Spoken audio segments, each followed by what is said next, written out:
الفاتحة. أعوذ بالله من الشيطان الرجيم. الحمد لله رب العالمين مالك يوم الدين.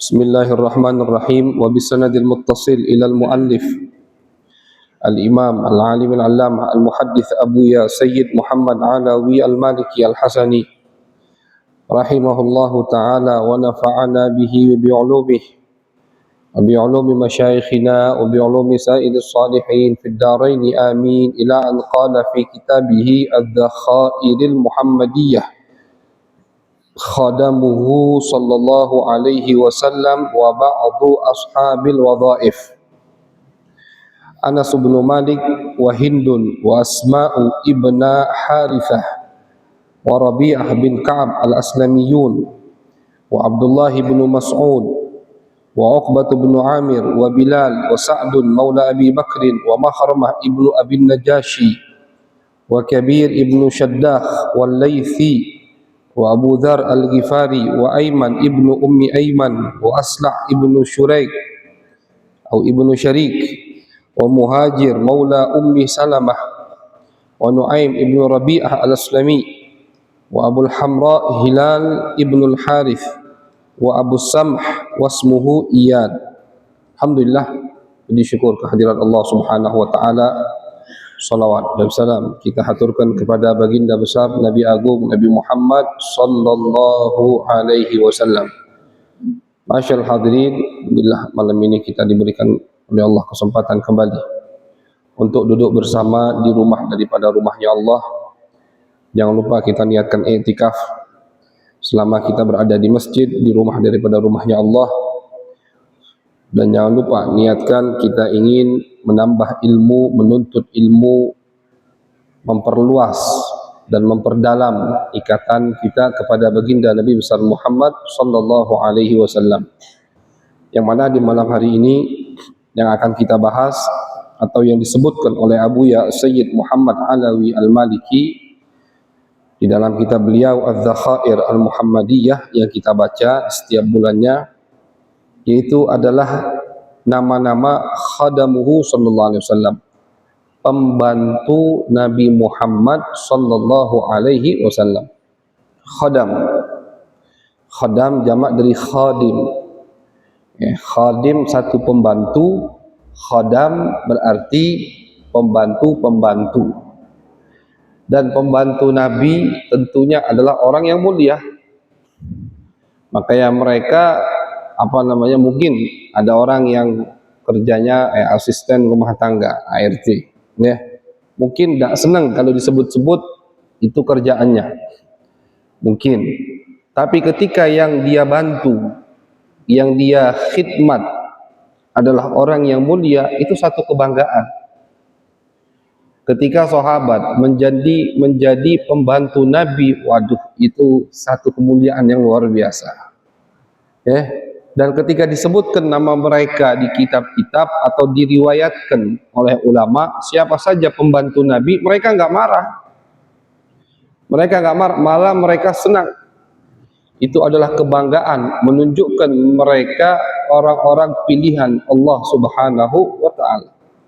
Karena enggak mungkin, ini kaidah bisa kita katakan kaidah umum akurat 100%. Gak mungkin ada orang yang dekat dengan Nabi Muhammad SAW tapi orang tersebut misalkan munafik, atau orang tersebut imannya gak sempurna, atau orang tersebut misalkan nanti bakal murtad, bakal keluar dari agama. Itu gak mungkin. Kaidah ini harus kita pegang udah. Jadi kalau ada yang datang kepada kita mengatakan, oh sahabat Nabi setelah Nabi murtad, itu sahabat Nabi tentunya yang berada di lingkungan Nabi Muhammad, yang selalu bersama Nabi Muhammad, seperti Abu Bakar, Umar, Utsman, Ali dan sahabat-sahabat lainnya.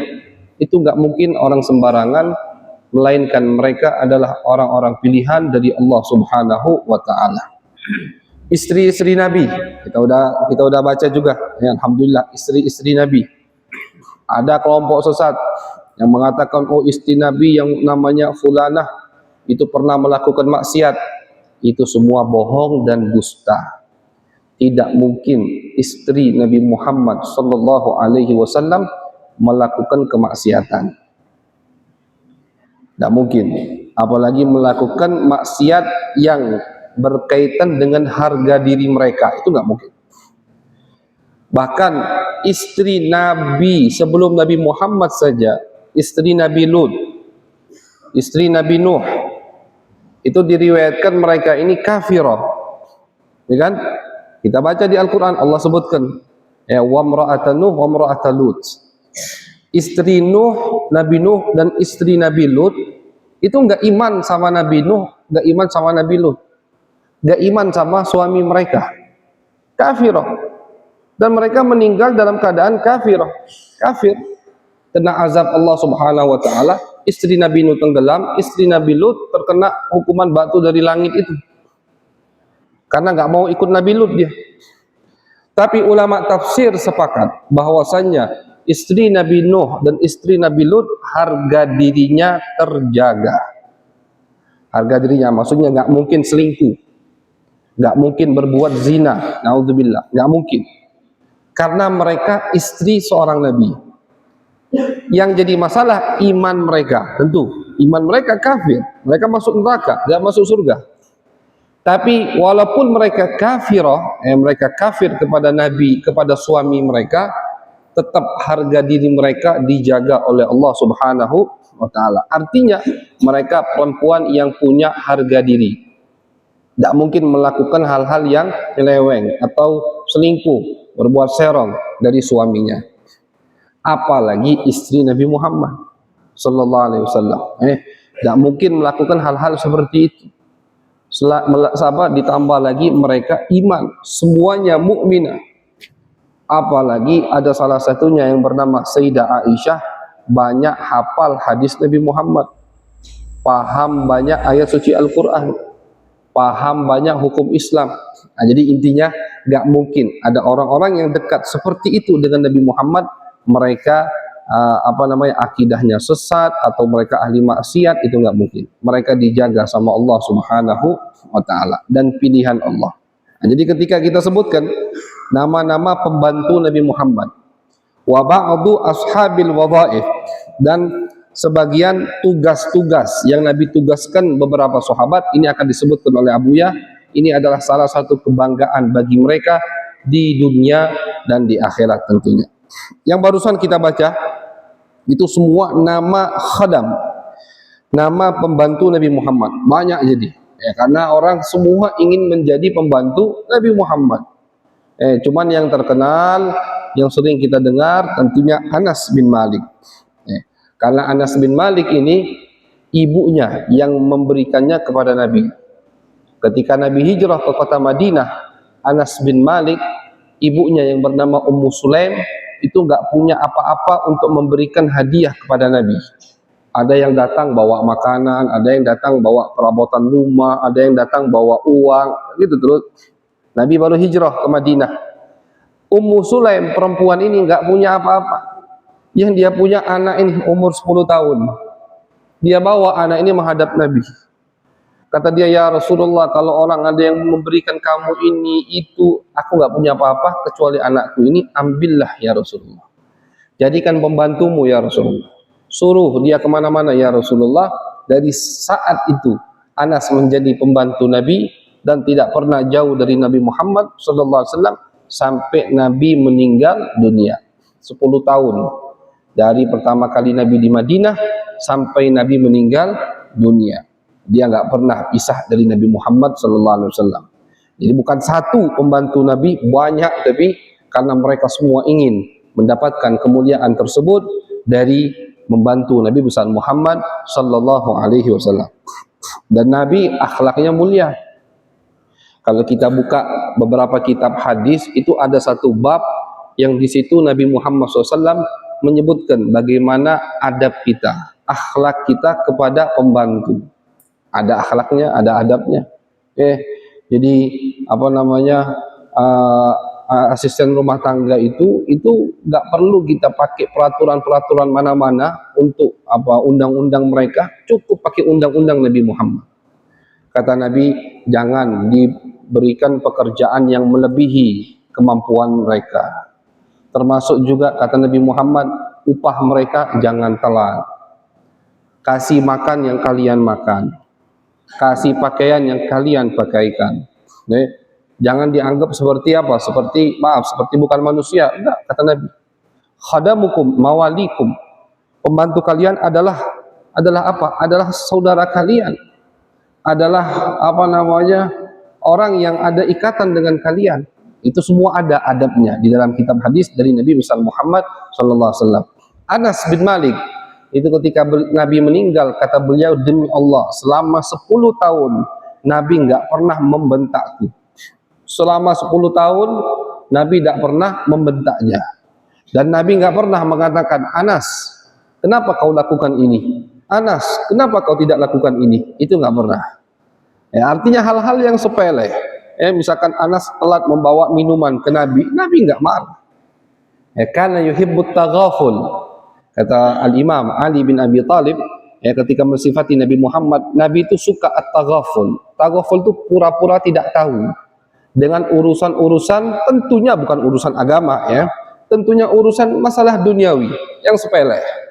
Misalkan masuk ke rumah, istrinya belum menyiapkan makanan, itu Nabi nggak peduli, maksudnya nggak diributkan sama Nabi. Biasanya pagi udah siap kopi bapak, besok pagi istrinya nggak nyiapkan kopi, marah-marah bapak, hampir pecahkan piring. Itu bukan akhlak Nabi Muhammad. Biasanya misalkan pakaiannya udah siap, ini agak telat, istrinya telat menyiapkan pakaiannya, itu Nabi biasa. Yuhibbut taghaful. Nabi pura-pura enggak, Nabi tahu ini telat, ini belum disiapkan, tapi Nabi pura-pura tidak tahu, karena itu akhlak Nabi besar Muhammad sallallahu alaihi wasallam. Jadi kata Anas bin Malik, selama 10 tahun aku jadi pembantu Nabi Muhammad, tidak pernah Nabi membentakku, tidak pernah Nabi memarahiku. Tidak pernah Nabi mengatakan, Anas, kenapa kau lakukan itu, kenapa kau tidak lakukan ini. Itu nggak pernah. Bahkan Anas menceritakan, pernah suatu hari, kata Anas bin Malik, Nabi nyuruh aku ngambil barang di tempat ada orang disebutkan namanya Ksid. Ditunggu sama Nabi, Anas kok nggak balik-balik, nggak pulang-pulang. Nabi nunggu barang itu, nggak taunya kenapa, Anasnya lupa. Ketika di jalan dia lihat teman-temannya, kan Anas umur 10 tahun, lihat teman-temannya lagi main, dia ikut main. Lupa ada perintah Nabi Muhammad. Sampai Nabi nunggu lama. Akhirnya Nabi susul Anas. Nabi susul, tidak tahunya Anas lagi main. Apa yang dilakukan Nabi? Nabi bukan Nabi jewer, Nabi sentuh telinganya. Anas nggak sadar masih. Pas dilihat, oh Rasulullah. Iya, baru ingat Nabi nyuruh, langsung lari Anas.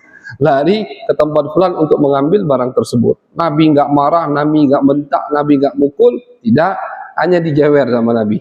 Artinya ditegur, mana barangnya, aku nunggu lama. Anasnya sibuk main, karena beliau masih kecil waktu itu memang. Adab mulia dari Nabi kita, Nabi besar Muhammad. Jadi kalau kita mau cari etika, mau cari adab, mau hidup kita enak, tentram, sakinah, mawaddah, warahmah, kembalilah kepada adab-adab Nabi besar Muhammad sallallahu alaihi wasallam. Jadi nama-nama yang barusan kita sebutkan adalah nama-nama pembantu Nabi besar Muhammad sallallahu alaihi wasallam. Wa minan nisa, termasuk pembantu Nabi yang dari perempuan, Barakah Ummu Aiman al-Habasyiyah, walidatu Usamah bin Zaid, wa Khawlah, ini nama-nama ya, wa Salma, wa Maimunah bintu Sa'ad Ummu Ayash maulatu Ruqayyah bintin Nabi sallallahu alaihi wasallam. Itu nama-nama yang perempuan. Insyaallah kita baca semua nama-namanya dengan niat kita bertawassul dan mengambil berkah dari nama-nama sahabat dan pembantu Nabi Muhammad sallallahu alaihi wasallam. Jadi kita jangan bosan-bosan dengar nama orang-orang ini, karena ini orang-orang mulia, orang-orang pilihan Allah Subhanahu wa taala. Wa kana yadribul a'naq baina yadayhi. Nah, ini ada mulai tugas pertama. Bagian yang memenggal kepala musuh yang dibawa kepada Nabi. Ini Nabi ada algojo. Nabi ada algojo. Kalau ada yang macam-macam, ada yang musik, ada yang ingkar janji, maka ada hukumnya. Nabi lembut, Nabi pemaaf. Tapi ketika hak-hak Allah ditelantarkan, hak-hak Allah dilewati batasnya, maka di situ pedang syariat selalu siap untuk memenggalnya. Siapa al-gujo Nabi Muhammad? Sayyidina Ali bin Abi Thalib, Zubair bin Awam, Miqdad, Muhammad bin Salamah, Asim, Dhahak, Qais bin Sa'ad bin Ubadah, Waka itu, Wadhahak, sampai di situ. 1, 2, 3, 4, 5, 6. 6 al-gojo Nabi. Siap terus. Kalau kata Nabi penggal kepalanya, dipenggal. Jadi Nabi punya al-gojo. Nabi punya al-gojo. Tentunya enggak sering terjadi, bukan tiap hari Nabi menggal kepala. Kita pernah hitung semua dari peperangan Nabi Muhammad 28. Beliau itu perang sebanyak 28 kali.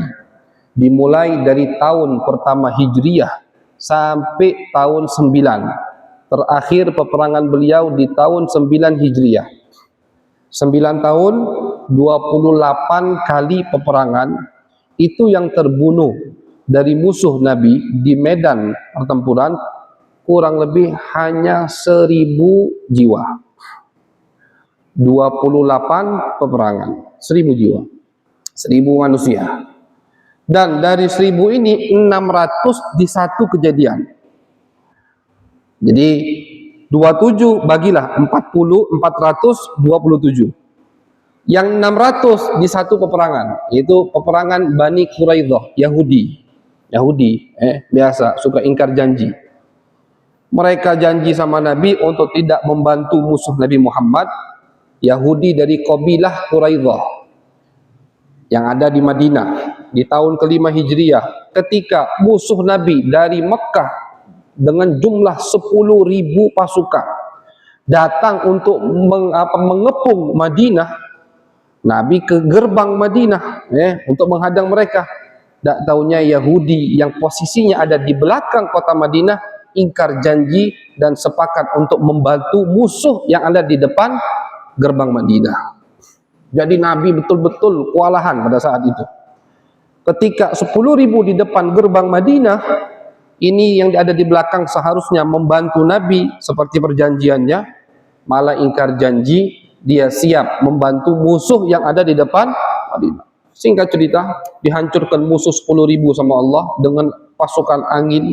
Allah kirimkan angin. Angin itu termasuk daripada pasukan Allah. Makanya ada kebakaran nih. 10 hari, 11 hari, 12 hari belum mati, belum selesai kebakarannya. Di apa itu nama kotanya? Di Amerika sana. Los apa gitu pokoknya. Kurang paham juga. Itu kebakaran sampai sekarang belum padam apinya. Dengan teknologi dan kecanggihan orang Amerika, nggak mati-mati. Anginnya begitu kuat, sampai-sampai mereka nggak bisa memadamkan api tersebut. Ar-rih, angin termasuk daripada pasukan Allah. An-nar, api termasuk daripada pasukan Allah. 10.000 yang ada di depan kota Madinah itu Nabi nggak perang. Di malam hari Allah kirimkan angin sehingga kemah mereka semua terlepas, terbang semua. Kuda mereka ngamuk-ngamuk. Perlengkapan dapur mereka, senjata mereka terbengkalai. Akhirnya mereka semua sepakat, udah kita pulang. Gak jadi perang. Padahal di posisi Nabi sudah dikepung depan belakang. Walhasil singkat cerita, mereka pulang. Nabi mau letakkan baju perangnya, turun malaikat Jibril. Ya Rasulullah, belum selesai perangnya. Siapa kata Nabi? Wahai Jibril, itu Yahudi Quraidah. Kurang ajar itu. Ingkar janji pas kita lagi susah. Langsung dikepung sama Nabi Muhammad SAW. Yahudi kalau ditantang betulan mau perang, ciut semua. Langsung mengepung mundur mereka, mengurung diri mereka di benteng mereka sampai 25 hari dikepung sama Nabi Muhammad. 25 hari. Nabi suruh turun, ayo perang, nggak mau. Nabi suruh menyerah, juga nggak mau. Nabi suruh masuk Islam, juga nggak mau. Akhirnya kata mereka, wahai Muhammad, kami mau damai, tapi melalui sahabat kami. Sahabat mereka itu udah jadi sahabat Nabi Muhammad. Sahabat yang bernama Sa'ad bin Mu'ad. Melalui dia kami mau damai. Ya, sudah kata Nabi. Nabi tahu Sa'ad ini orang imannya kuat. Damai, kami mau damai dengan syarat yang disebutkan oleh Sa'ad bin Mu'ad. Mereka kira Yahudi Sa'ad ini bakal ngasih hukum yang ringan, kan begitu, paling suruh bayar uang, suruh apa kata Sa'ad? Hukum yang aku berikan kepada mereka Yahudi, bahwasanya setiap laki-laki yang sudah dewasa, yang sudah baligh, itu dipenggal semua kepalanya, wanita, anak-anak jadi tawanan perang. Ini bukan hukum Nabi, mereka sendiri yang mau. Yahudi yang nunjuk Sa'ad untuk memberikan hukum, dikira hukumnya bakal ringan, gak tahu hukumnya apa. Yang udah dewasa, yang sudah baligh, itu semua kepalanya dipenggal, dan perempuan, anak-anak jadi tawanan. Karena ini hukumnya, pelanggarannya berat, ingkar janjinya berat, Nabi lagi susah, Nabi lagi kewalahan. Bahkan diriwayatkan di peperangan tersebut perempuan pun ikut berperang di bagian belakang. Karena musuh juga ada yang masuk dari belakang kota Madinah, dari benteng Yahudi tadi. Siti Sofiyah, bibi Nabi juga ikut perang, Fulanah ikut perang. Akhirnya kata Nabi, lihat itu hukum Sa'ad. Dikumpulkan sampai terkumpullah 600 jiwa. Nah itu, 600 jiwa dipenggal semua di hadapan Nabi Muhammad SAW. Nabi suruh gali parit, diletakkan mereka semua situ, dipenggal satu-satu. Ini kerasnya, tegas Nabi kita, Nabi besar Muhammad sallallahu alaihi wasallam. Siapa Al-Gojo yang ini yang barusan kita sebut? Itu Al-Gojo Nabi besar Muhammad sallallahu alaihi wasallam. Mereka tebas karena ini ingkar janji. Yang masuk Islam lepas, yang enggak mau masuk Islam, yang masih cengkal, itu yang dibunuh oleh Nabi besar Muhammad sallallahu alaihi wasallam. Nah, jadi 600 terbunuh di satu peperangan tadi Quraidah Yahudi. 400-nya di 27 peperangan. Artinya nggak banyak. Coba bandingkan sama peperangan sekarang yang baru selesai ini. Selama 440 hari sekian. Peperangan Palestina dan Israel. Berapa banyak Israel membunuh umat Islam? Ratusan ribu. Kalau nggak salah 40.000 syuhada. 40.000 yang meninggal. 40.000 perang selama 1 tahun. Nabi selama 9 tahun 28 peperangan cuman 1.000 yang terbunuh dari musuh-musuh Allah Subhanahu wa ta'ala. Artinya beliau nggak suka darah, nggak suka pertumpahan darah, tapi kalau sudah kepepet, di situ beliau tegas dan keras. Kemudian wa kana Qais ibnu Sa'ad bin Ubadah baina yadayhi alaihi salatu wassalam bimanzilati sahibi syurta. Ada yang tugasnya kayak penjaga atau bodyguard Nabi Muhammad. Siapa namanya? Qais. Jadi kalau Nabi kemana, dia selalu ada, jagain Nabi. Wa kana Bilal ala nafaqati. Bilal tukang azan, itu kan azan. Juga dia punya tugas ngurusi nafkah istri-istrinya Nabi Muhammad. Ya kan Nabi istrinya 9. 11, cuman Sayyidah Khadijah meninggal di Mekah, satu lagi Siti Zainab meninggal di Madinah.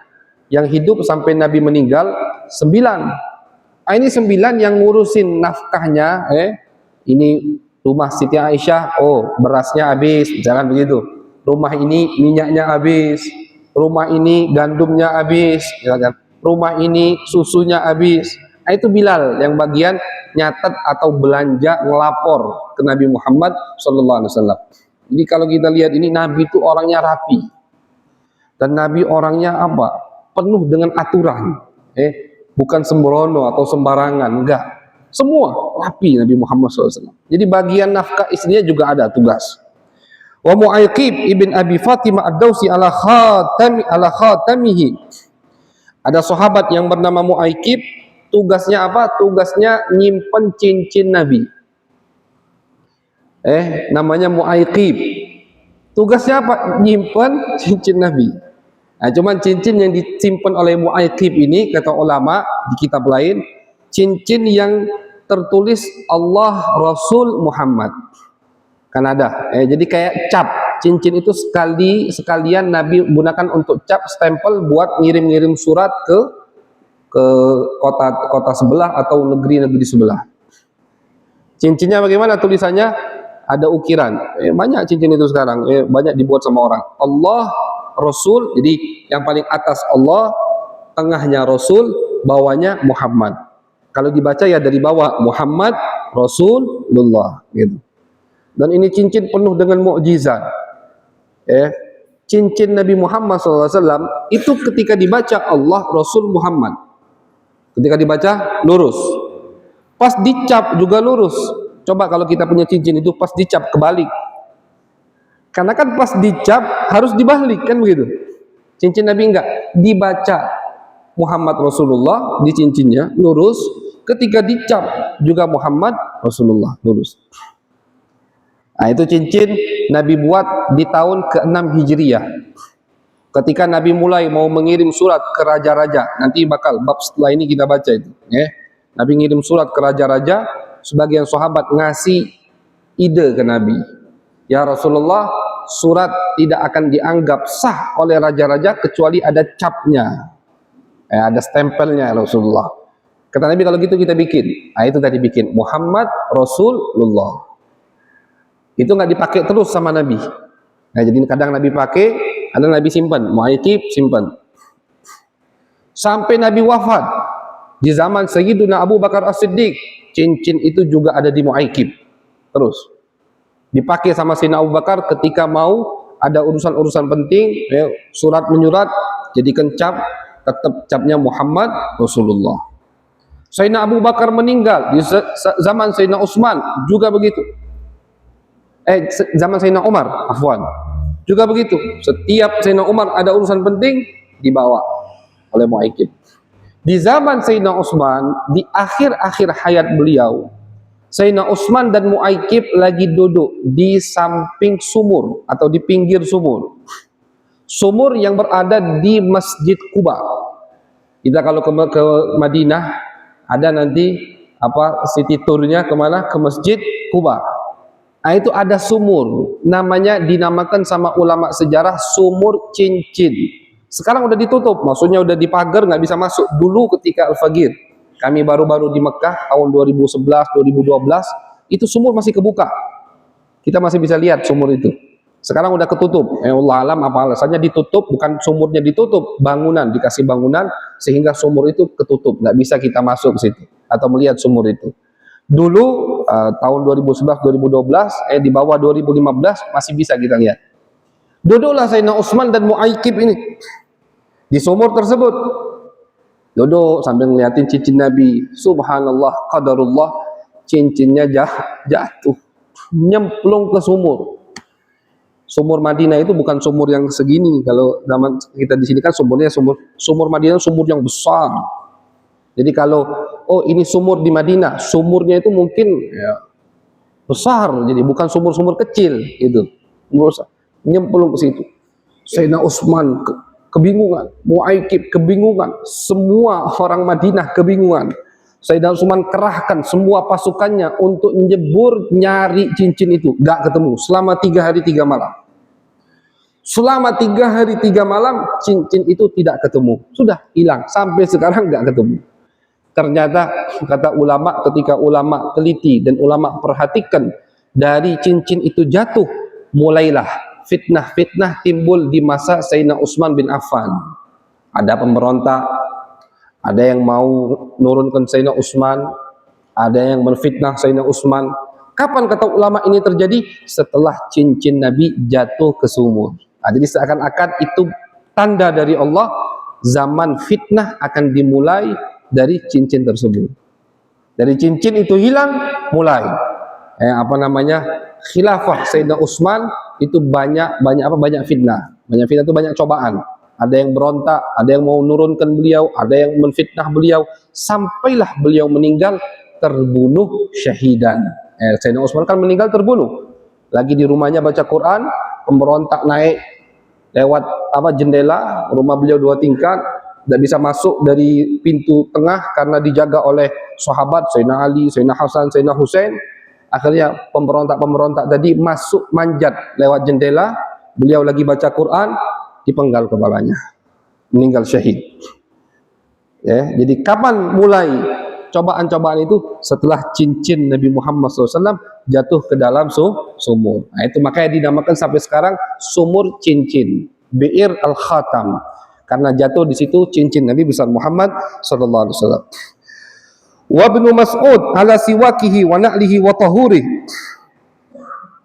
Wa Abu Rafi' wasmu Aslam ala fiqalih. Ibn Mas'ud, Abdullah bin Mas'ud itu yang menjaga siwak Nabi, sendal Nabi, tahurihi, dan alat bersucinya Nabi Muhammad SAW. Siwak Nabi, sendal Nabi. Jadi kalau Nabi masuk masjid, itu sendalnya diambil oleh Abdullah bin Mas'ud, dan sendalnya sama Abdullah bin Mas'ud ditempelkan di bawah ketiak beliau, selalu begitu. Nah, jadi bukan jijik bawa sendalnya, karena ini sendal Nabi Muhammad SAW. Beliau tempelkan di bawah ketiak beliau, Abdullah bin Mas'ud. Sendal ini seperti yang kita sampaikan semalam di majelis sebelumnya, sendal ini ialah sendal yang dibawa naik oleh Nabi Muhammad ketika Isra Mi'raj. Nah, ini bukan sendal sembarangan, sendal yang sangat mulia, sendal yang pernah ada di atas semua makhluk yang Allah ciptakan. Karena Nabi Muhammad ketika Mi'raj naik ke atas itu sampai ke tempat yang Jibril pun tidak pernah ke situ. Ketika Nabi Muhammad sampai ke langit ketujuh, bertemu dengan Nabi Ibrahim, melihat Sidratul Muntaha, selesai ngobrol dengan Nabi Ibrahim, fata'akhkhara Jibril. Jibril akhirnya mundur. Kata Jibril, ya Rasulullah, silahkan dari tempat ini antum sendiri yang naik. Di riwayat lain disebutkan, karena kata Jibril, ya Rasulullah, demi Allah, kalau aku maju selangkah lagi, aku akan terbakar karena nggak dapat izin dari Allah. Jibril itu punya 600 sayap. Yang pernah kita sampaikan, setengah sayapnya kalau dikibarkan ke dunia ini, setengah bumi gelap. Kalau dua sayapnya, siang malam kita langsung. Baru dua sayap. Masih punya 598 sayap lagi. Makhluk yang besar Jibril. Nabi melihat Jibril dengan bentuk aslinya cuma 2 kali. Ketika beliau dilantik pertama kali oleh Allah, ketika turun ayat Iqra bismi rabbikal ladzi khalaq, itu pertama kali. Yang kedua kali ketika Isra Mi'raj. Selebih dari situ Nabi nggak pernah melihat Jibril dalam bentuk aslinya.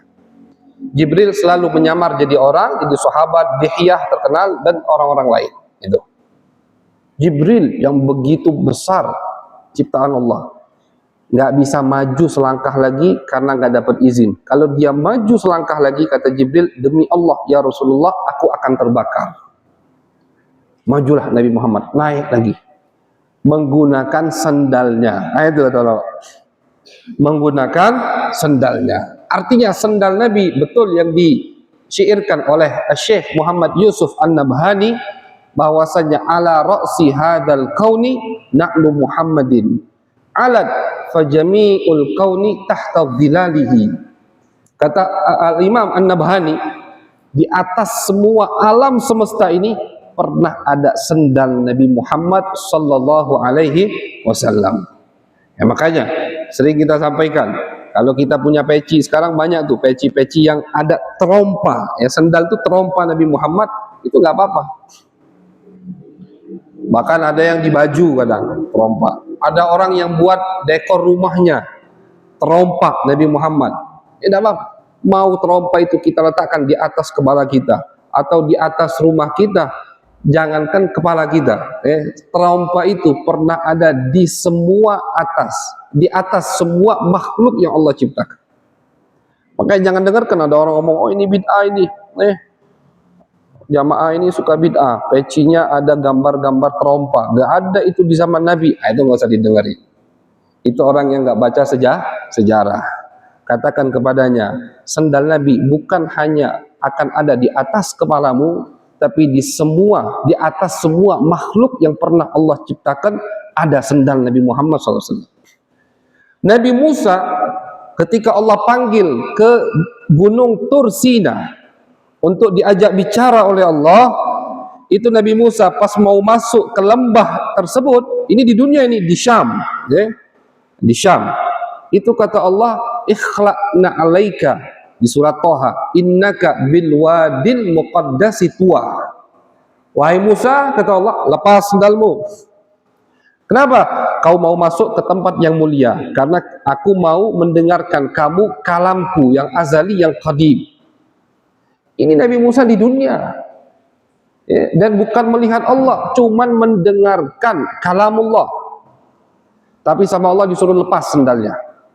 Sedangkan Nabi kita, Nabi besar Muhammad, lam yu'mar bi khal'ini alihi, kata Syekh An-Nabhani, Nabi Muhammad gak disuruh sama Allah untuk melepaskan sendalnya, bukan di dunia, naik ke atas, langit pertama, langit kedua, sampai langit ketujuh, naik ke Sidratul Muntaha, Baitul Ma'mur, naik lagi, sampai Nabi menghadap Allah, Nabi masih menggunakan sendal beliau. Bukan Nabi nggak tahu adab, bukan, karena sendal Nabi mulia, sehingga tidak perlu dilepaskan ketika menghadap Allah Subhanahu wa Ta'ala. Nah, itu sendal ini nih.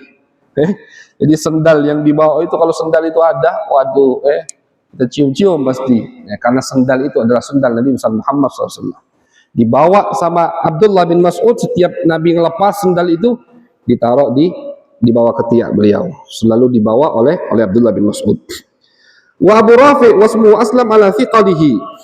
Wallahu alam apa arti thiqalihi di sini. Wa Uqbah ibnu Amir al-Juhani kana sahibu baglati Rasulullah sallallahu alaihi wasallam wa yaqudu bihi fil asfar. Ada sahabat yang bernama Uqbah al-Juhani, itu tugasnya yang menjaga baglah. Baglah itu peranakan dari kuda dan keledai. Jadi orang Arab itu, kuda itu besar badannya, cepat larinya, tapi nggak bisa bawa barang yang berat. Kuda nggak bisa, nggak sanggup. Kuda bukan istilahnya, bukan truk untuk bawa. Kuda itu kayak mobil sport sekarang ini, mobil yang ngebut, itu kuda. Nggak bisa bawa barangan yang berat. Sedangkan himar, keledai, itu kecil badannya, lambat jalannya, tapi dia punya kekuatan bisa membawa barang yang berat-berat. Ini pembahasan sedikit tentang binatang, Akhirnya sama orang Arab dulu, mereka punya ide dikawinkan kuda dan keledai. Ini apa? Eksperimen. Coba kita kawinkan kuda dan keledai, apa hasilnya? Dikawinkanlah kuda dan keledai, muncullah binatang baru dinamakan oleh mereka baghlun. Kalau laki-laki, kalau perempuan, atau kalau jantan, kalau dia betina, baghlatun. Binatang yang bentuknya besar, tubuhnya mirip ke kuda, tapi nggak sebesar kuda, mirip ke kuda. Jadi dia memiliki fisik yang besar, hampir mirip dengan kuda, lebih besar dari keledai, tapi lambatnya seperti keledai, bukan untuk lari, dan kuat untuk menanggung beban barang-barang seperti keledai. Itu namanya baghlun. Jadi dia badannya besar, mirip kuda, tapi nggak bisa ngebut seperti keledai. Bisa bawa barang yang banyak seperti keledai. Nabi punya baglah. Jadi namanya setengah keledai, berarti setengah kuda, baglah ini. Dari mana Nabi ini? Dari hadiah. Nanti di bab setelahnya disebutkan. Ketika ada satu raja yang tidak menerima tawaran Nabi Islam, dia tolak dengan lembut, dia hadiahkan Nabi banyak hadiah. Salah satunya ini, setengah keledai, setengah atau peranakan dari keledai dan kuda, baglah. Siapa yang bagian ngurusin baglah Nabi ini? Sahabat Nabi yang bernama Uqbah bin Amir. Wa yaqudu bihi fil asfar. Dan keledai ini suka dibawa sama Nabi di perjalanan beliau. Walaupun beliau nunggangi onta, keledainya dibawa, gitu. Siapa yang giringnya? Uqbah bin Amir. Wa kana Aslam bin Shuraik bin Auf sahibu rahilatin Nabi SAW yunzilur rahal anha wa yadau alaiha. Ada sahabat yang bernama Aslam, tugasnya yang bagian menjaga apa yang di atas kuda itu, pelana ya, yang di atas kuda. Jadi kalau kita nunggangi kuda kan nggak langsung, kayak ada tempat duduknya itu orang lain yang jaga itu. Jadi kalau Nabi habis menunggangi kuda atau onta atau keledai, datanglah sahabat Aslam ini melepasnya dari kuda tersebut, karena nggak selalu ditaruh di atas kuda, tempat duduk kayak tempat duduk untuk di atas kuda itu yang bagian lepas masangnya Aslam bin Syuraik. Jadi sampai sedetail itu Nabi dibagi tugas, enggak satu orang, enggak, oh dia yang giring kuda, dia yang giring keledai, dia juga yang meletakkan pelana tadi, tempat duduk tadi, enggak, karena kan banyak yang mau khidmat sama Nabi, jadi dibagi-bagi sama Nabi Muhammad Muhammad sallallahu alaihi wasallam. Wa kana Khalid bin Yasar, ada sahabat yang bernama Khalid, tugas beliau adalah sahibu budnin Nabi SAW, huwa wa Hasan wa Najiyah. 3 orang tugasnya apa? Tugasnya adalah yang menyiapkan binatang yang ingin dihadiahkan sama Nabi ke Baitullah Al-Haram. Jadi Nabi setelah Mekah, setelah Mekah direbut oleh Nabi, itu walaupun Nabi nggak haji, Nabi kadang ngirim binatang-binatang ternak kayak onta, sapi atau kambing untuk apa? Untuk disembelih di musim haji di kota Mekah Al-Mukarramah. Itu namanya budun, jamak dari budnah. Itu. Jadi binatang ternak yang dikirimkan dari kota, ini sunnah buat semua, ya bukan hanya buat Nabi, semua. Jadi dari Madinah, Nabi nggak haji, Nabi nggak umroh dari Madinah, tapi Nabi ngirim binatang untuk disembelih ketika musim haji dan diberikan kepada jamaah haji dan jamaah umroh. Siapa bagian itu? 3 sahabat tadi. Wa kana Dzar bin Abi Dzar huwa ra'i liqahi Rasulullah SAW bil ghabah. Ada bagian pengembala atau yang menjaga liqah. Liqah itu binatang ternak yang menghasilkan susu, itu liqah. Onta betina punya susunya, ya kalau habis lahiran, sapi dan kambing. Keledai juga punya, cuman tidak ada riwayat Nabi pernah meminum susu keledai. Jadi yang sering diminum sama Nabi susu onta dan susu sapi. Itu yang sering diminum sama Nabi Muhammad SAW.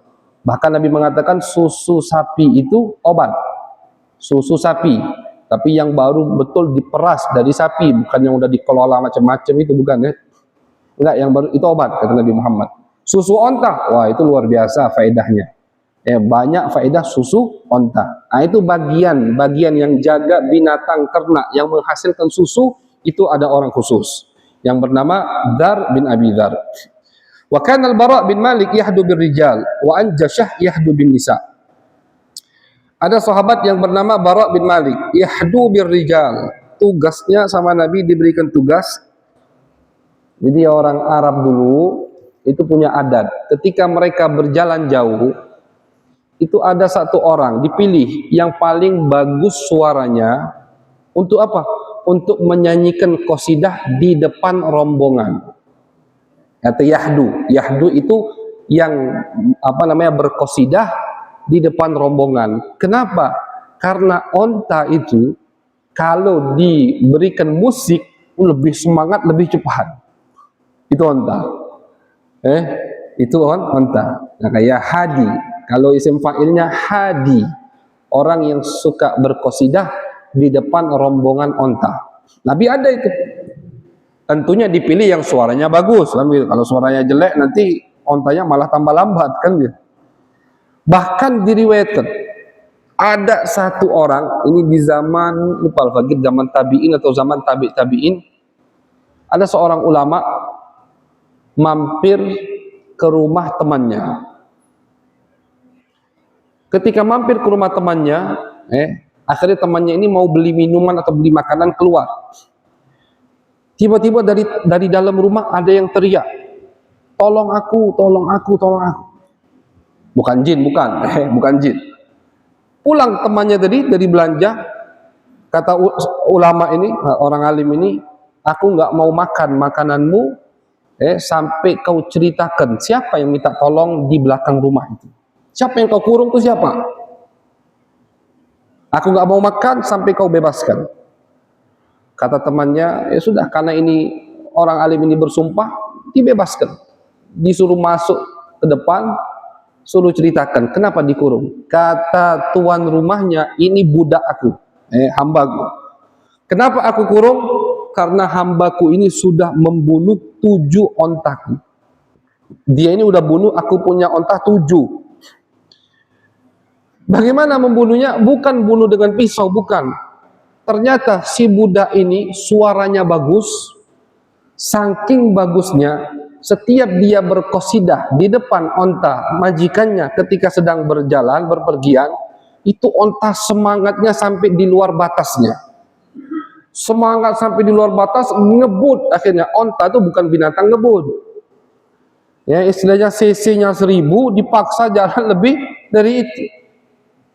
Sampai di lokasi, ontaku mati langsung. Saking menggebu-gebu onta tadi mendengar suaranya bagus. Itu kejadian udah 7 kali. Aku suruh dia pelan-pelan, qasidahnya lembut, jangan terlalu bagus, dibagus. Masih dia nggak nurut, sampai 7 ontaku pernah mati gara-gara suaranya. Nah itu ada dari sampai di akhir-akhir ini, ada masih seperti itu. Ketika orang rombongan dari Mekah mau ke Madinah menggunakan keledai, onta, itu di depannya pasti ada yang qasidah. Qasidah apa saja. Tambah lagi kalau ke Madinah, onta-onta dan keledai-keledai itu ada satu titik di luar kota Madinah. Kita diberitahu oleh ahli sejarah orang Madinah, itu kalau onta sudah di titik itu melihat Qubbatul Khadra, gubah hijau, itu onta nggak bisa direm lagi. Onta, keledai, kuda nggak bisa direm. Jadi ada satu titik agak tinggi, daratan tinggi. Kalau orang dari Mekah pasti melewati daratan tersebut. Nah, onta mereka, binatang ternak kendaraan mereka, kalau sudah melihat gubah hijau Masjid Nabawi, itu nggak bisa direm lagi. Ngebut. Bukan ke hotel dulu, bukan. Langsung kemana? Langsung ziarah, menghadap Nabi besar Muhammad SAW. Ini kita cerita dari orang yang masih mengalaminya. Salah satunya paman dari Abuya, guru kita Abuya Said Ahmad, pamannya As-Sayyid Abbas bin Alwi Al-Maliki. Beliau tuh hobi dengan binatang-binatang ini, dan beliau cerita. Jadi kalau udah sampai ke situ, ontak cepet kemana? Menghadap Nabi Muhammad, menundukkan kepalanya, menghilangkan rasa rindunya kepada Nabi Muhammad SAW. Selesai itu baru mereka pergi ke rumah masing-masing. Nah, jadi adat orang dulu kalau nyampe ke Madinah nggak langsung ke tempat penginapan, tapi mereka semua langsung menghadap Nabi besar Muhammad SAW. Nabi udah di kuburan. Artinya apa? Artinya Nabi masih tahu, Nabi masih sadar, dan Nabi menjawab salam orang yang mengucapkan salam kepada baginda Nabi besar Muhammad SAW. Nah, jadi Nabi punya sahabat khusus, salah satunya Al-Bara. Beliau bagian yang berqasidah di depan rombongan laki-laki. Wa Anjasyah, ada Anjasyah bagian qasidah di depan rombongan perempuan. Wa kana Dhahhak bin Sufyan bin Ka'ab yakum ala Rasulillah bi sayfih. Wa kana batalan yu'addu bi mi'ati faris wahdahu. Bi mi'ati farisin wahdahu. Ada sahabat yang bernama Dhahhak. Beliau ini selalu siap di belakang Nabi dengan pedangnya, kayak Al-Bojo tadi. Beliau ini saking hebatnya, satu orang beliau itu dibandingkan dengan 100 pasukan. Saking apa? Saking kekernya, hebat berpedangnya, itu dibandingkan satu orang ini dengan 100 pasukan. Artinya dia bisa menghadapi 100 orang biasa dalam peperangan. Siapa namanya? Dhahhak. Wa kana Abdurrahman bin Auf aminu Rasulillah, amina Rasulillah ala nisa'i. Abdurrahman bin Auf, sahabat Nabi terkenal, saudagar. Tugas beliau adalah yang tempat Nabi curhat masalah istri-istri Nabi Muhammad. Karena istri Nabi kan 9. Kita kalau istri satu aja banyak masalah, begitu, istri satu banyak masalah sampai kadang pusing-pusing. Ini Nabi 9, dan perempuan begitulah perempuan, sama udah. Nabi sendiri yang ngomong perempuan begitu. Jadi Nabi perlu teman curhat istilahnya, tapi nggak sembarangan. amin. Amin itu orang yang bisa dipercaya. Al-mustasyar mu'taman. Orang yang diajak musyawarah harus orang yang bisa diamanahi. Tidak boleh cerita ke orang lain, tidak boleh ada unsur hawa nafsu memberikan masukan. Abdurrahman bin Auf Nabi pilih untuk menjadi urusan yang berkaitan dengan istri-istri Nabi besar Muhammad sallallahu alaihi wasallam. Walamma arada nisa'un nabi al-hajja fa kharajna fil hawadin alaihinna tayadisah wa kana amamahunna Abdurrahman bin Auf wa wara'ahunna Utsman bin Affan wa kana la yad'ani ahadan yadnu minhunna wa kana Abu Bakar radhiyallahu anhu yu'allimul wufud bi nafsi. Sayyiduna Abu Bakar As-Siddiq termasuk tugasnya mengajari orang-orang yang ingin menghadap Nabi. Jadi ngajari bagaimana adab ketika menghadap Nabi. Kan banyak tuh yang menghadap Nabi dari luar kota, dari kabilah fulan, dari kabilah itu, ingin menghadap Nabi, ingin membaiat Nabi.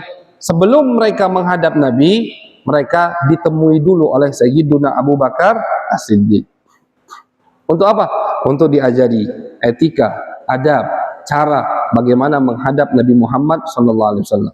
Ini saking perhatiannya sahabat dengan urusan yang berkaitan dengan Nabi Muhammad. Jadi mereka ajari. Biasanya kan orang-orang Badui itu kasar-kasar, nggak tahu etika. Kalau yang kebablasan nggak sempat ditemui oleh Abu Bakar As-Siddiq, pasti nanti kasar di depan Nabi. Gitu. Dan memang itu tabiat mereka. Nabi nggak marah. Nah, cuman Sayyidina Abu Bakar As-Siddiq selalu beliau mencegah atau mencegat kabilah yang datang ingin menemui Nabi. Kenapa? Diajari dulu bagaimana kalian menghadap Nabi, ucapan salam begini, kapan berdiri, kalau Nabi ngomong jangan kalian bantah, selesaikan dulu baru kalian ngomong. Begitu. Jangan angkat suara di atas suara Nabi. Ini adab. Bukannya Sayyidina Abu Bakar berlebihan. Di Al-Qur'an disebutkan. Allah katakan la tarfa'u aswatakum fawqa sautin nabi. Termasuk adab yang Allah ajarkan kepada umat untuk beradab di hadapan Nabi Muhammad. Jangan kalian mengangkat suara kalian lebih keras daripada suara Nabi Muhammad sallallahu alaihi wasallam. Ayat ini turun langsung semua sahabat volume suaranya dikecilkan semua. Ini ayatnya tuh larangan dari Allah. Nah, makanya saking Allah ingin kita beradab dan memuliakan Nabi Muhammad sallallahu alaihi wasallam, kata Allah, tidak boleh suara kalian lebih keras dari suara Nabi. Tak boleh. Lihat bagaimana Allah memuliakan Nabi Muhammad SAW. Biar orang-orang yang dari luar kota Madinah nggak salah, sama Sayyidina Abu Bakar diajarkan bagaimana adab ketika menghadap Nabi besar Muhammad Sallallahu Alaihi Wasallam. Wa kana sallallahu alaihi wasallam yastakhdimu ghulaman yahudiyan fi ba'di syu'unihi al-manziliyah wa qad arada alaihi al-islam fa aslama thumma mata ba'da dhalik. Juga ada pembantu Nabi yang masih Yahudi, ada satu anak muda Yahudi, kadang dijadikan sama Nabi dikasih tugas-tugas.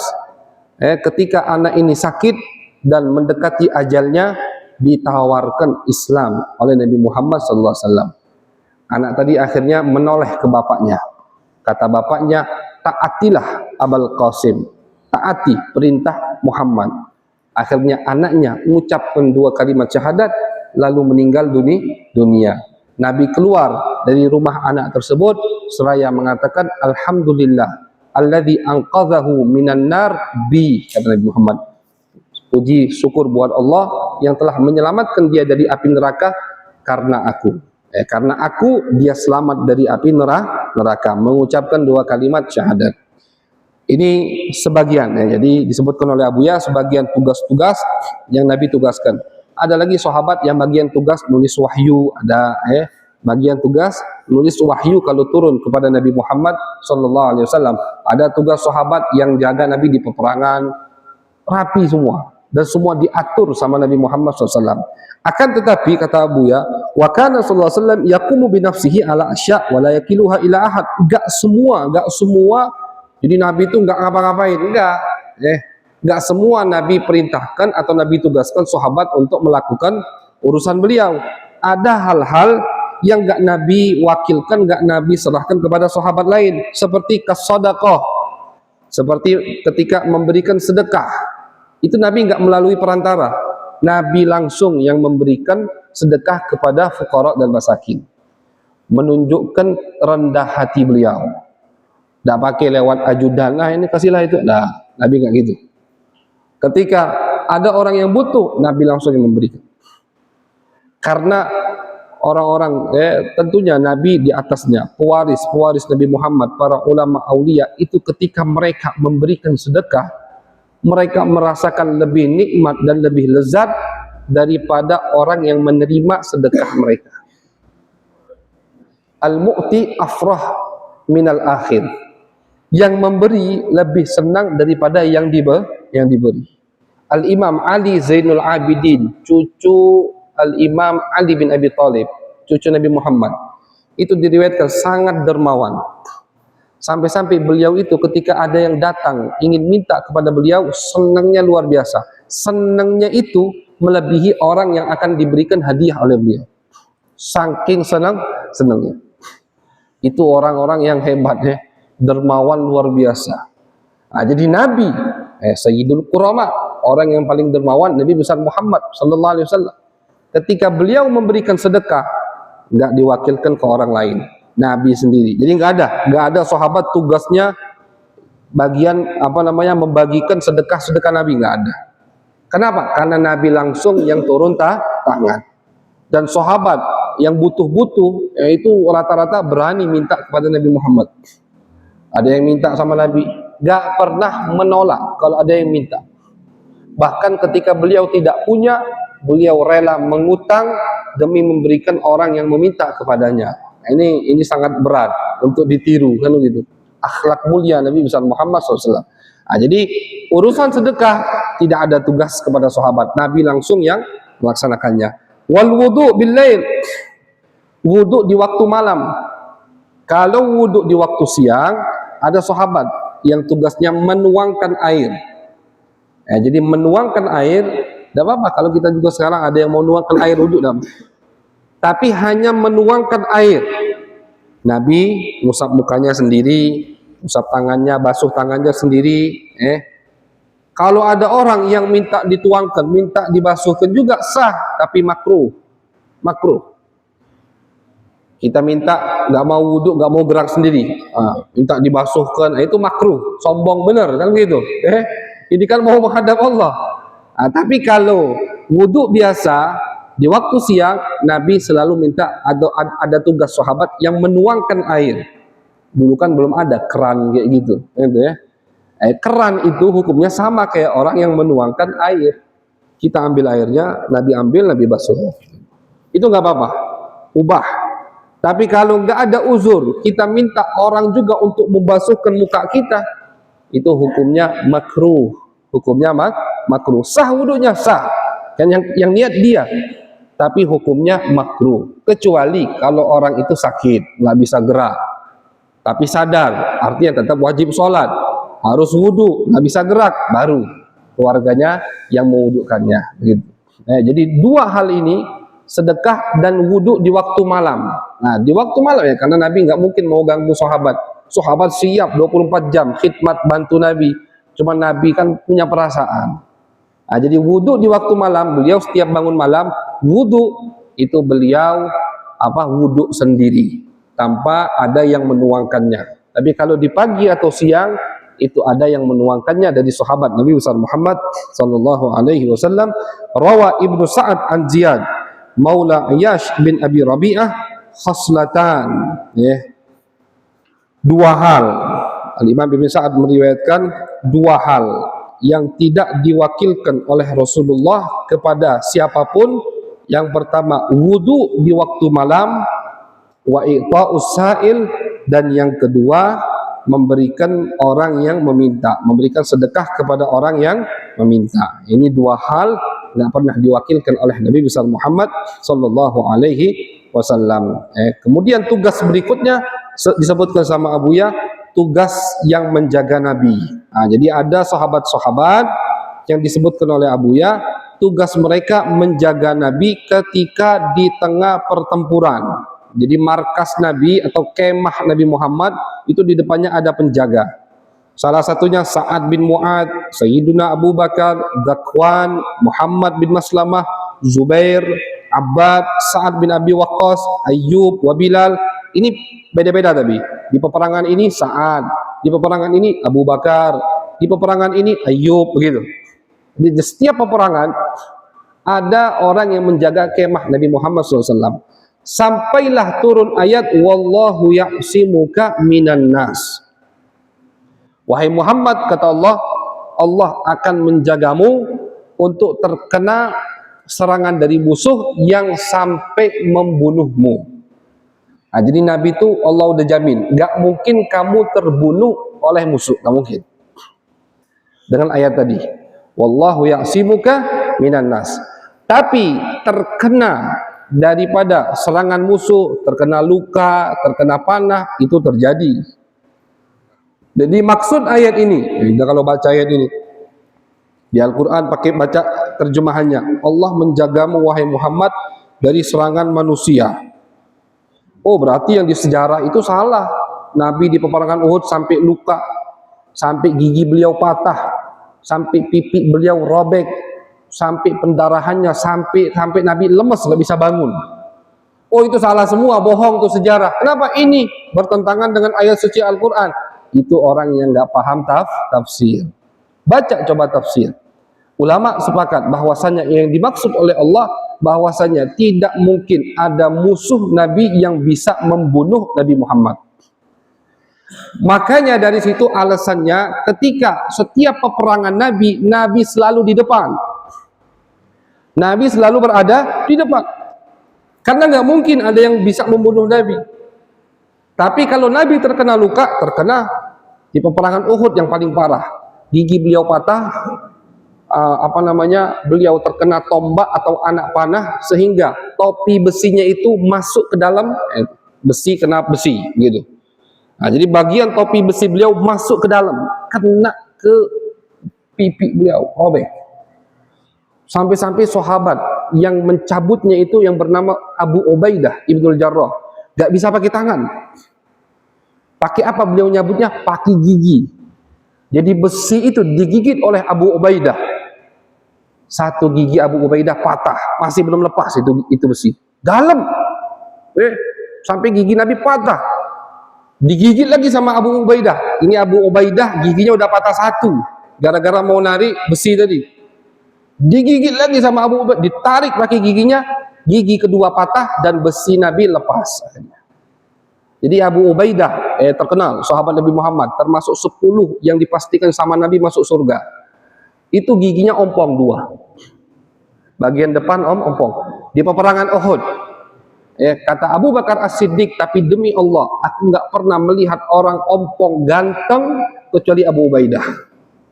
Biasanya kan orang ompong udah nggak ganteng lagi kan, gitu. Ya makanya pasang gigi palsu kalau mau kawin lagi kan begitu. Nah itu. Orang ompong ya udah tua atau macam-macam. Kata Abu Bakar As-Siddiq, nggak ada orang ompong yang ganteng kecuali Abu Ubaidah. Kenapa? Ompongnya itu berkat Nabi Muhammad SAW. Demi mencabut gigi besi dari pipi Nabi sampai 2 giginya patah, dan patah giginya demi Nabi, ompong tadi diganti ketampanan oleh Allah Subhanahu. Jadi walaupun ompong masih ganteng. Kata Sayyidina Abu Bakar As-Siddiq. Nah, jadi yang dimaksud oleh ayat ini artinya Nabi nggak mungkin terbunuh, nggak mungkin. Makanya kenapa? Ini kalau yang baca sejarah, kenapa di zaman Khalifah 3, Abu Bakar, Umar, Utsman, kenapa di zaman mereka ini Khalifah nggak ikut perang atau jarang ikut perang? Kebanyakan kayak Sayyidina Abu Bakar ketika mengirim pasukan untuk memerangi Musailamah yang ngaku nabi, orang yang nggak mau zakat, orang yang murtad, itu beliau di Madinah ngatur strategi, nggak ikut perang. Bukan beliau pengecut, bukan. Begitu juga Umar bin Khattab ketika kerajaan Syam berhasil beliau kuasai, kerajaan Persia berhasil beliau runtuhkan, itu Umar nggak ikut. Sayyidina Umar di Madinah ngatur strategi. Yang dikirim sahabat-sahabat lain jadi panglima perang, panglima besar. Begitu juga Utsman bin Affan yang sampai ke Afrika di zaman Muawiyah, begitu, ke benua Afrika. Kenapa mereka nggak ikut semua? Karena kata ulama mereka beda dengan Nabi. Kalau khalifahnya ikut perang dan terbunuh, maka pasukan akan kacau, keseimbangan pasukan kacau, semangat pasukan akan down. Maka yang mereka melihat hikmah dan siasat taktiknya, mereka nggak ikut perang, melainkan mereka ngatur dari belakang. Kalau panglimanya satu meninggal, kirim panglima baru. Panglimanya lagi meninggal, kirim panglima baru. Dan pasukan tetap semangat. Kenapa? Karena khalifah masih hidup. Tapi kalau mereka ikut perang seperti Nabi, takut mereka terbunuh, madaratnya lebih besar. Nah, jadi jangan kita, oh sahabat ini pengecut, Abu Bakar, Umar. Nah, mereka beda dengan Nabi. Beda dengan Sayyidina Ali. Sayyidina Ali bin Abi Thalib, beliau menjabat jadi khalifah 4 tahun setengah, tapi kebanyakan peperangan di zaman beliau ikut sendiri. Emang Sayyidina Ali lain pemikirannya dan luar biasa pemberani dan jagoan, Sayyidina Ali bin Abi Thalib. Nah, jadi Nabi tidak mungkin terbunuh di medan pertempuran karena beliau dijaga sama Allah Subhanahu wa taala. Banyak yang mau bunuh Nabi, tentu karena beliau pemimpinnya. Kalau pemimpin udah bisa dibunuh, maka semua sahabat akan down, akan patah semangatnya. Bahkan ada, kita tutup satu cerita, ada satu musyrik yang bernama Du'thur di peperangan Muraisi, ketika sahabat sedang istirahat. Nabi istirahat berteduh di bawah pohon sendirian.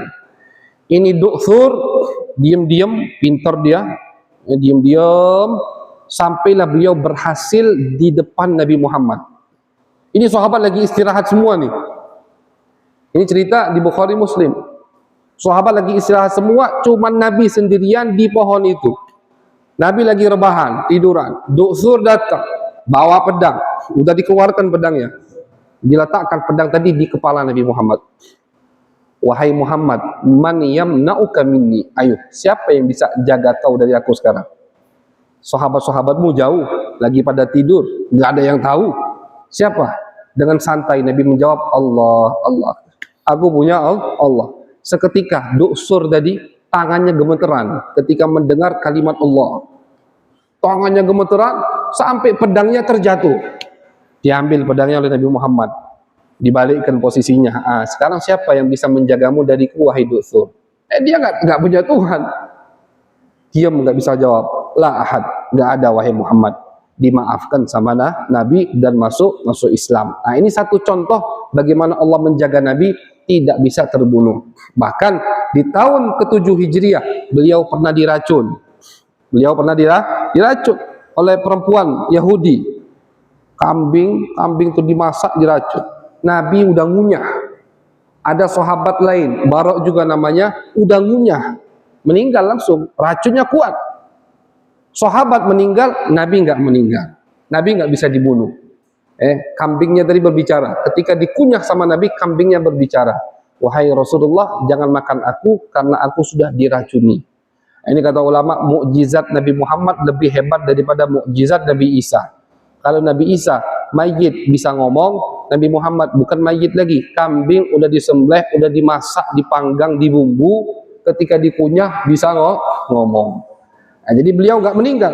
Walaupun kata ulama, sisa dari racun itu disisakan oleh Allah sehingga jadi penyebab ketika beliau meninggal agar beliau mendapatkan kedudukan syahadah, meninggal syahid di jalan Allah Subhanahu wa taala. Jadi tadi yang barusan kita sebutkan semua nama-nama orang yang terpilih sebagai pembantu Nabi Muhammad SAW dan ashabul wadhaif.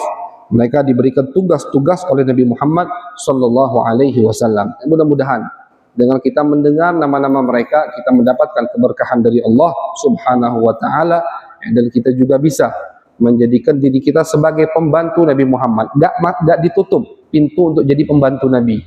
Bagaimana kita jadi pembantu Nabi? Dengan kita membantu dakwahnya Nabi Muhammad Sallallahu Alaihi Wasallam. Ketika kita ada andil dan membantu dakwahnya Nabi, itu sudah membantu Nabi Muhammad Sallallahu Alaihi Wasallam. Oleh karena itu pintu ini terbuka masih luas oleh Allah Subhanahu Wa Taala agar kita umat akhir zaman bisa juga termasuk jadi pembantu Nabi Muhammad Sallallahu Alaihi Wasallam. Amin ya rabbal alamin. Sallallahu alaihi wasallam Muhammad.